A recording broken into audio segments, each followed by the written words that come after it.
एक व्यापार को तो कभी भी घाटा लग सकता है, परिस्थिति बस बंद भी करना पड़ सकता है।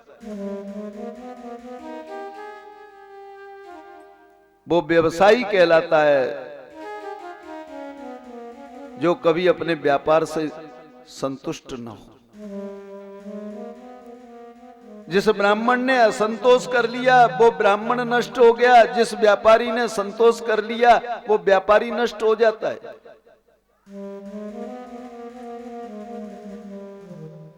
बामन जी ने कहा महाराज बड़े प्रेम से कहा राजन मुझे तो ये 3 पग धरती ही बहुत है।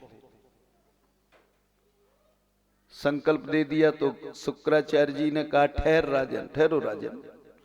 संकल्प की तैयारियां हो रही थी। बोले राजन मैंने पहचान लिया है, ये कौन है तुम जानते हो, ये विष्णु है और देवताओं के कार्य को साधने के लिए ये विष्णु वामन बनकर आया है। इसे जमीन का दान मत दो, रुपया दे दो, सोना दे दो, चांदी दे दो, लेकिन भूमि का दान मत दो। राजा बोले मत दो दान जमी को, भूमि का दान मत दो। राजा बलि ने कहा गुरुदेव मैं ब्राह्मण को वचन दे चुका हूं और अपने वचन से कभी वापस नहीं लौट सकता। गुरुजी ने कहा अगर तू गुरु की आज्ञा नहीं मानेगा तो नष्ट हो जाएगा। बलि ने कहा उसके लिए मैं तैयार हूं।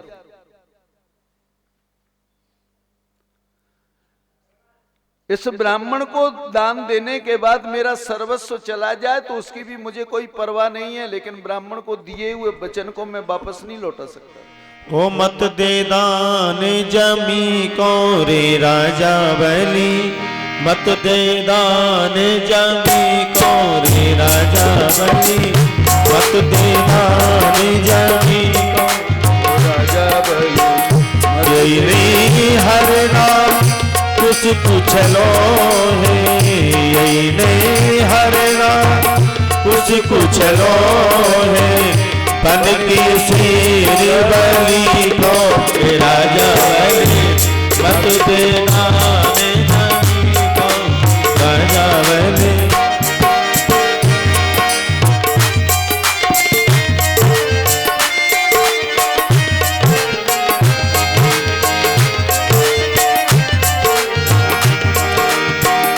यही ने मोरज सज पूछ लो है, यही नी मोरज भज कुछ लो है। घर की भी जती को राजा बलि, मत देना जमी को राजा बलि। यही नी विद्या चल पूछ लो है, यही नी विद्या चल पूछ लो है। घर के भी पति को राजा बलि, मत देना जमी को।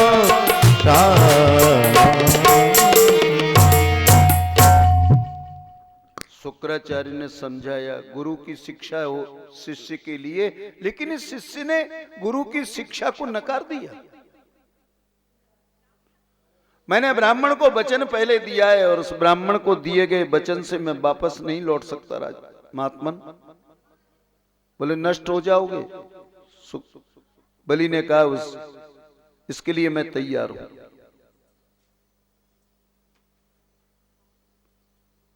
भगवान ने कहा क्या बात है राजन। गुरुजी बड़े क्रोध में आ गए थे, शिष्य ने बात को नहीं माना तो उन्होंने अपना अपमान समझा और चले गए।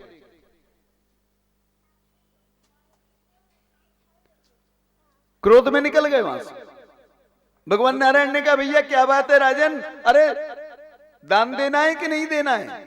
बोले कहा अब संकल्प कौन कराएगा, क्योंकि गुरुजी तो नाराज होके चले गए। बामन जी ने कहा मैं भी तो ब्राह्मण का बेटा हूं, अगर आपके गुरुजी नाराज हो गए तो कोई बात नहीं है, मैं संकल्प करा लूंगा।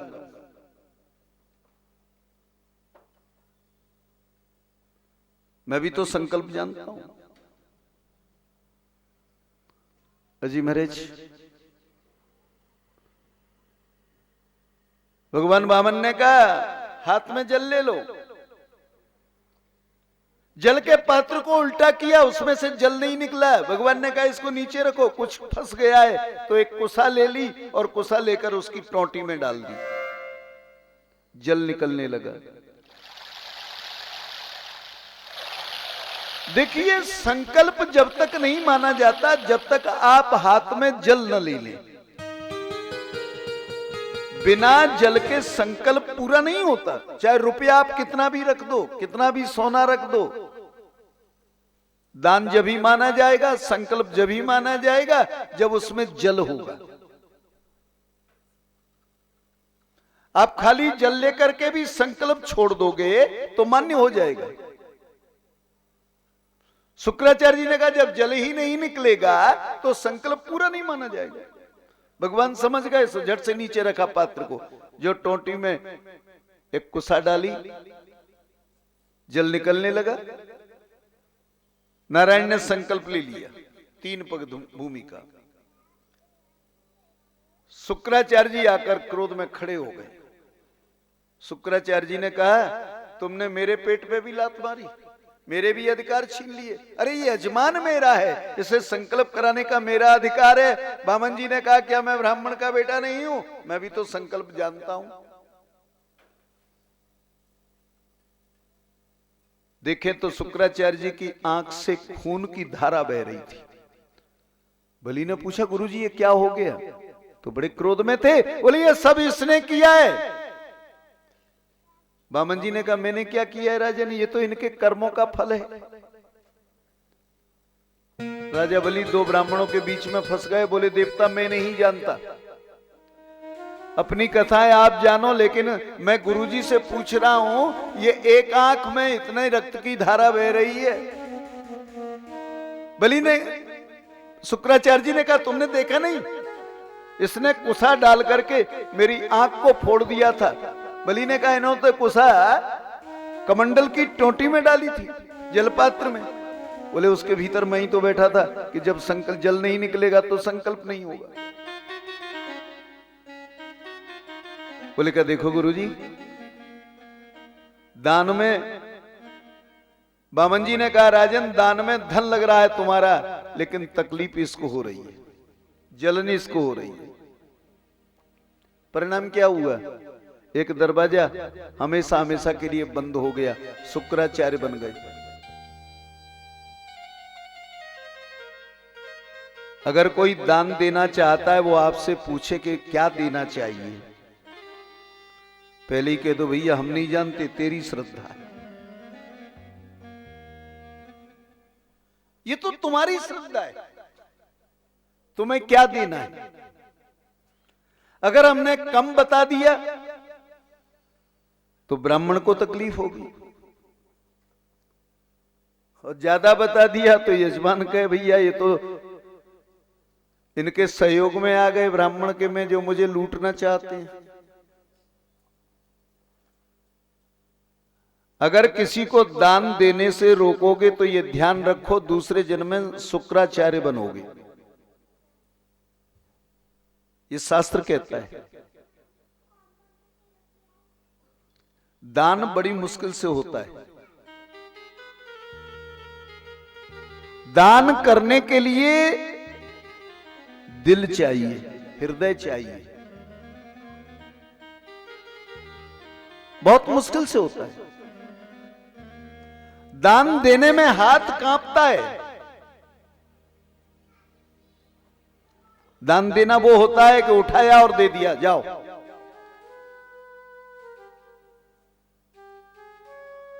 आपका मन तो बहुत करता है, अरे करना चाहिए, करना चाहिए, दान देना चाहिए, दान देना चाहिए। और जब दान देने का वक्त आता है तो माफ करना, सोचा है 100 रुपया, और जब देने का वक्त आया तो चलो 50 बहुत है।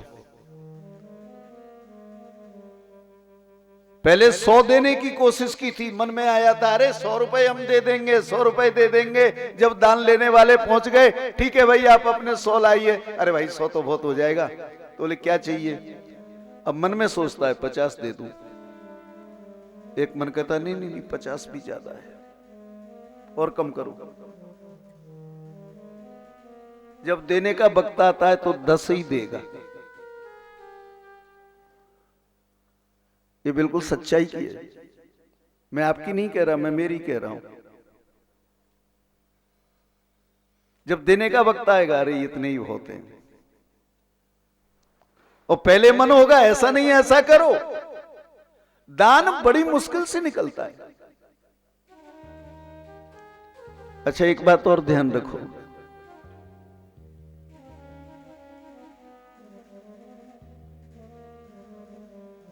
श्री राधे, अरे पंडित यहां से कहां भाग गए सबके सब? बुलाओ ना पंडितों। मैं पूजा पाठ नहीं कर रहा था, ध्यान रखना। उनका दिल बड़ा कमजोर होता है, वो नहीं दे सकते। मैंने ये जीवन में अनुभव किया, जब देखो तब हाथ ऐसे, जब देखो तब हाथ ऐसे, ला वही दे दो। 1980 में जब मुझे समझ में आया यार कि इतना कार्य करते करते हो गए, दक्षिणा में मिला तो क्या मिला, 1100 रुपए के 1500 रुपए, उस जमाने में बहुत होते थे 1100 रुपए।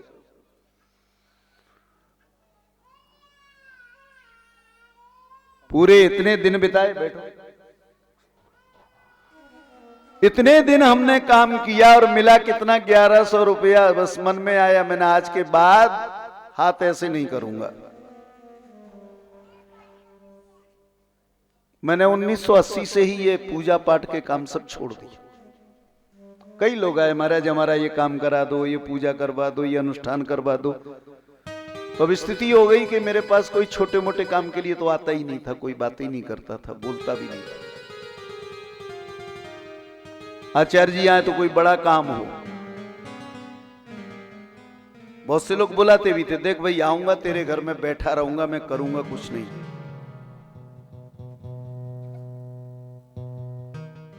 मैं केवल एडवाइस करूंगा, बताऊंगा, समझाऊंगा, पर करने वाले पंडित और ही दूसरे आएंगे।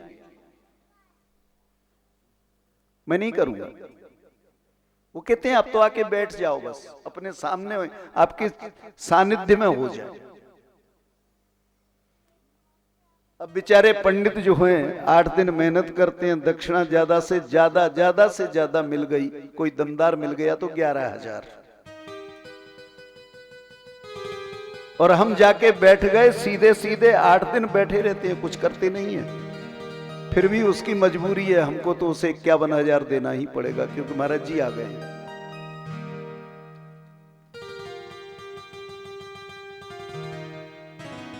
वो हमसे पूछेगा नहीं, किसी से पूछेगा नहीं, चुपचाप हमारी फीस जो है, जितनी भी दक्षिणा होती है, लाके चुपचाप लिफाफा बना के और विदा करते समय दे देगा।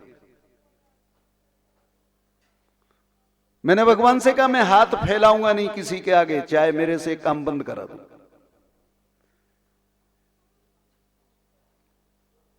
ब्राह्मण का हाथ हमेशा आगे ही रहता है, देव दान लेना उसका धर्म है, वो भीख नहीं मांग रहा है। ब्राह्मण का धर्म है दान लेना, तो खाली लेना ही धर्म नहीं है, ब्राह्मण का धर्म है दान देना। अगर ब्राह्मण अपने लिए हुए दान में से अगर वो दान नहीं देगा तो उसको पचा नहीं सकता।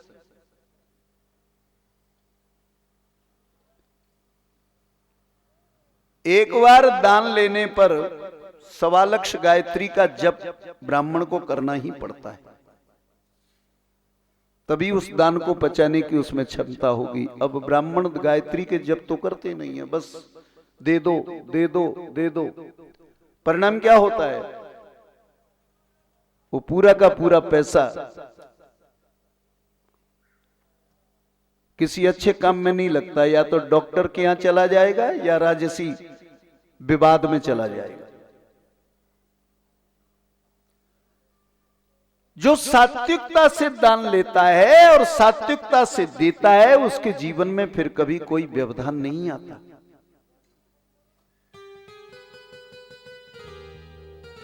दान लेना ब्राह्मण का धर्म है, अगर ब्राह्मण नहीं लेगा तो कौन लेगा? ब्राह्मण पूजन नहीं कराएगा तो कौन कराएगा? कोई दूसरा थोड़ी कराएगा। लेकिन ब्राह्मण घबराए नहीं, महाराज तैयार हो जाएं। मध्य प्रदेश सरकार ने घोषणा कर दी है ना कि अब वो हरिजनों से और उनसे मंदिर में पूजा करवाएंगे और उन्हीं से अपने घर में पूजा पाठ कराएंगे। आपको पता नहीं है? शिवराज सिंह की खटिया खड़ी हो गई थी अभी बीच में, कुंभ में इसने घोषणा कर दी थी कि अब दलितों से पूजा कराई जाएगी, दलितों को वेद पढ़ाया जाएगा। मुश्किल खड़ी हो गई थी, माफी मांगनी पड़ी उज्जैन में जाकर के और कहा मैं आज के बाद ऐसी कोई बात नहीं करूंगा।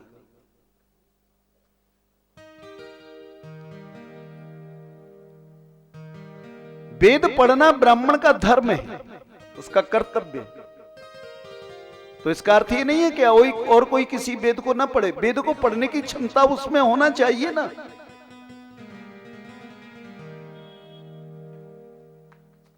वेद है ज्ञान, विद धातु से वेद शब्द बना है।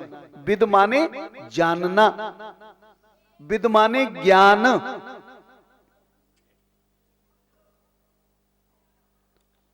तो ब्राह्मण जब भी जीवन में अर्चन पूजन जो भी कार्य करे और कराए, हमेशा संतोषी रहे। दक्षिणा के लिए कभी कोई बात यजमान से न कहे कि मुझे इतनी ही दक्षिणा चाहिए, क्योंकि ब्राह्मण ने असंतोष कर लिया तो नष्ट हो गया। असंतुष्टा द्विजा नष्टा, संतुष्ट बणिक सुता। बलि ने कहा 3 पग धरती से क्या होगा? बोले कहा मुझे 3 ही पग बहुत है। बोले कहा नाप लूं? बोले नापो। खड़े खड़े जो पांव था ना सीधे पाताल में पहुंच गया। राजा ने 1 पग पूरा हो गया, बोले दूसरा तो सीधे स्वर्ग में पहुंचा दिया। और तीसरे पैर की पूर्ति नहीं हुई, आधा ही पांव पहुंचा था सत्यलोक तक। ब्रह्मा जी ने नख को धोया भगवान के को और कमंडल में रख लिया था। भगवान नारायण ने कहा, बामन जी ने कहा बलि अभी मेरा तीसरा पैर तो पूरा ही नहीं हो रहा है, कहां रखूं? बोले का मेरे माथे पर रख दो। राजा बलि और उसकी पत्नी विंध्याबली के सिर के ऊपर भगवान ने अपना चरण रख दिया। जब बलि ने दान दिया था उस समय बलि की बेटी रत्ना जो खड़ी थी, पहले तो सोच रही थी कितना सुंदर बेटा है, कितना सुंदर बेटा है, कितना सुंदर बेटा है। रत्ना ने जब देखा कि ये बेटा काय की सुंदरता, इसने मेरे बाप को ठग लिया, सब कुछ छीन लिया उससे। तो पहले तो प्रेम आया, पुत्रवत स्नेह आया, बेटे जैसा स्नेह आया। लेकिन जब बलि से सब कुछ ले लिया भगवान ने, तो दुश्मनी हो गई रत्ना की।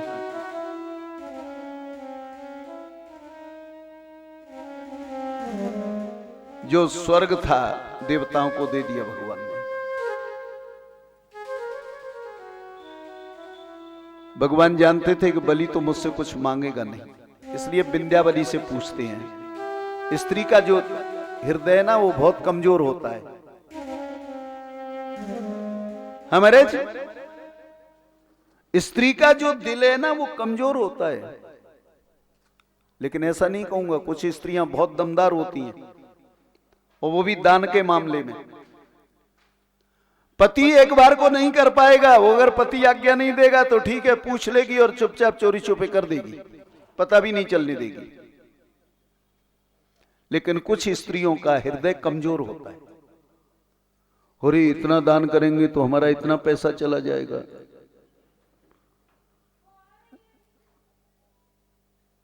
इसलिए दान तो दमदारी से देना चाहिए, हमको देना है। ये तो मौका है, कभी बार बार नहीं आता जीवन में,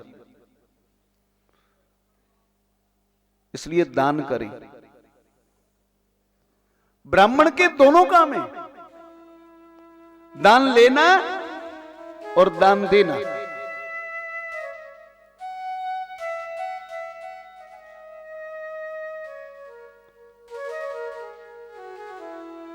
महाराज ये प्रक्रिया दान की चलती रहे, इसलिए मैंने अपना एक ट्रस्ट ही अलग कर दिया है दान के लिए।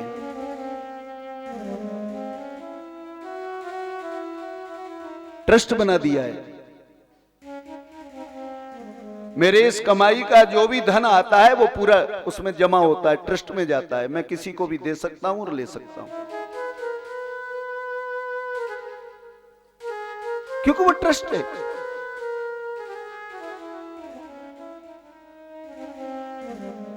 विंध्यावली से कहा, राजा तो नहीं मांगेगा, बलि तो सब कुछ दे चुका है, इसलिए विंध्यावली से कहा, विंध्यावली कुछ मांग लो, कुछ मांग लो, कुछ मांग लो। बोले क्या दोगे, बड़े दाता हो, बड़े दानी हो।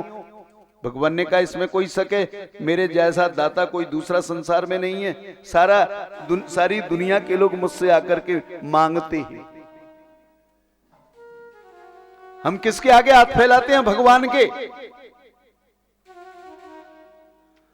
दाता एक राम, भिखारी सारी दुनिया। राम जी ही तो दाता है, हम लोग सब हाथ फैला के मांगते हैं। बाबा तुलसी ने क्या लिखा? तुलसी ने लिखा कि तू दयाल दीन हो, तू दाता हो भिखारी।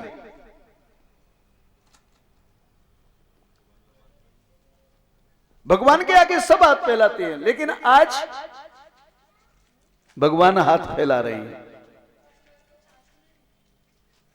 विंध्यावली से कहा मांग लो। बोले क्या दोगे?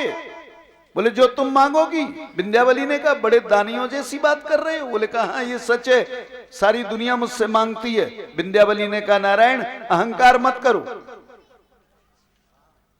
सारी दुनिया आपसे मांगती होगी, लेकिन मैं आपके आगे हाथ नहीं फैला सकती,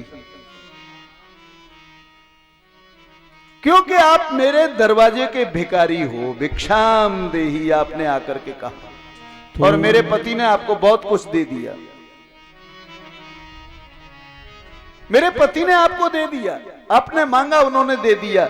जब मेरे पति ने आपको दान में सब कुछ दे दिया, सर्वस्व अपना दे दिया, तो मैं आपसे क्या मांगूंगी? और नारायण उससे तो मैं कभी मांग ही नहीं सकती जो मेरे दरवाजे का भिखारी है और मुझसे कहे कि तुम विंध्यावली मांग लो, तो मैं उससे क्या मांगूंगी?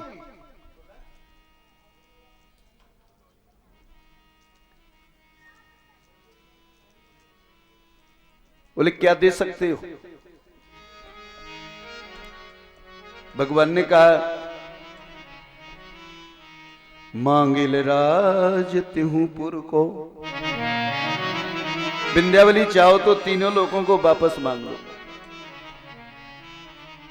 कि मांगिल राज तिहुपुर को, और मांगिले तू वैकुंठ न सैनी। इंद्रहु को इंद्रासन मांगिले, सत रहे कि यही निज कहनी। 16 श्रृंगार 12 आभूषण,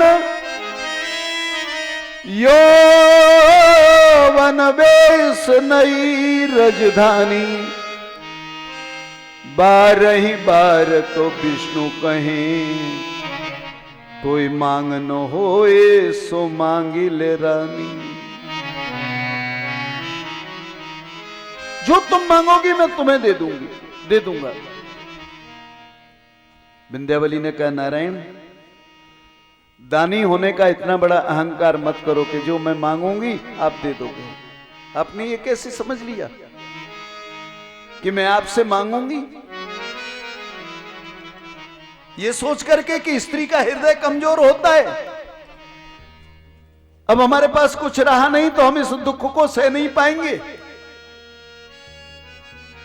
सुनो नारायण,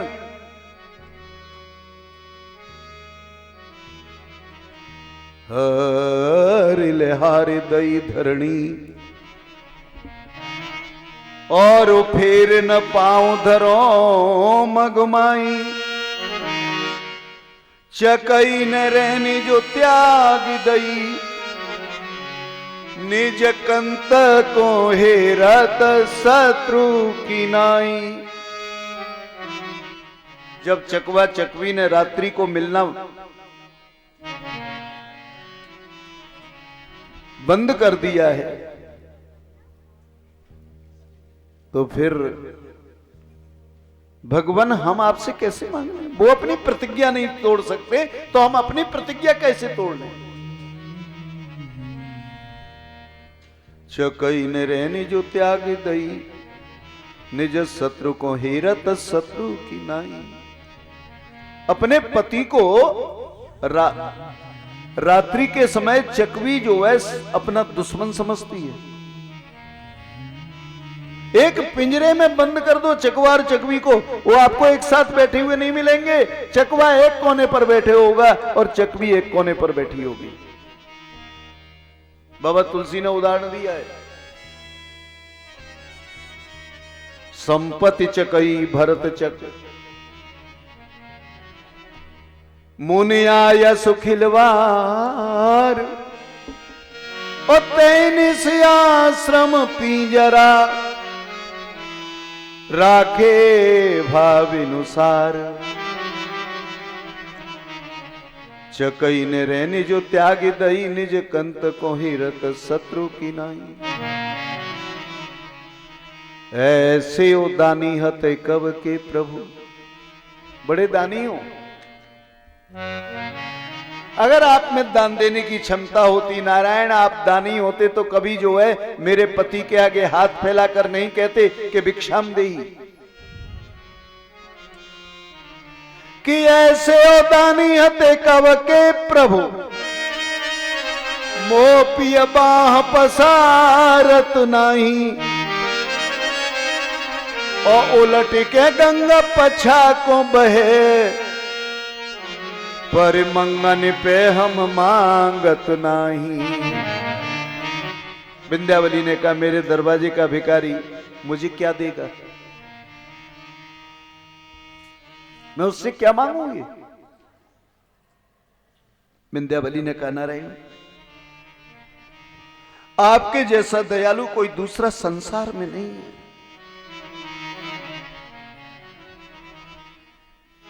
आपने तो मेरे पति को समस्त जगत में स्थापित कर दिया।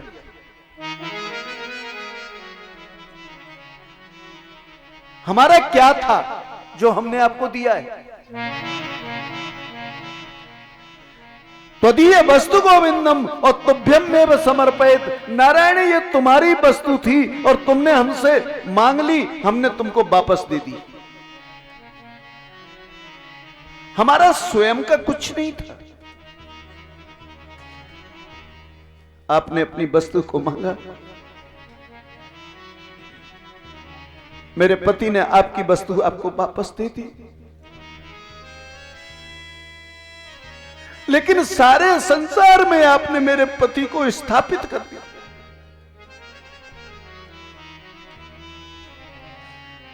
सारे संसार में स्थापित कर दिया। नारायण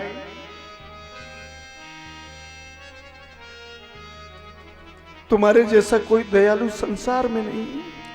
तू दयालु दीन हो, तू दान हो पुजारी, तू दयालु दीन हो, तू दाता हो भिखारी, तू दयालु दीन हो, तू दान हो भिखारी,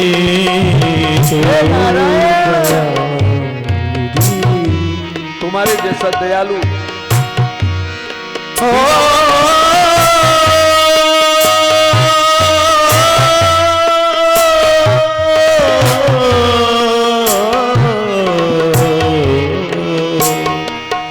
तान हो पुजारी, तू दयालु दीन हो।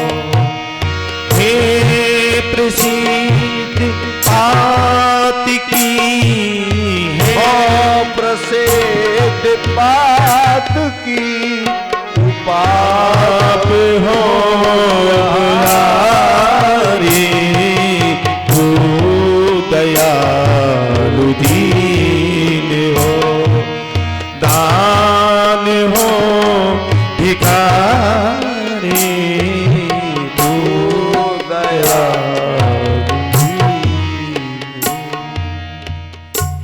दयाल दीन हो तू दाता मैं भिकारी, हो प्रसिद्ध पातकी तू पाप पुंजहारी। आप दाता हो, मैं भिकारी हूं ना रे। विंध्यावली ने बड़ी विनम्रता के साथ निवेदन किया।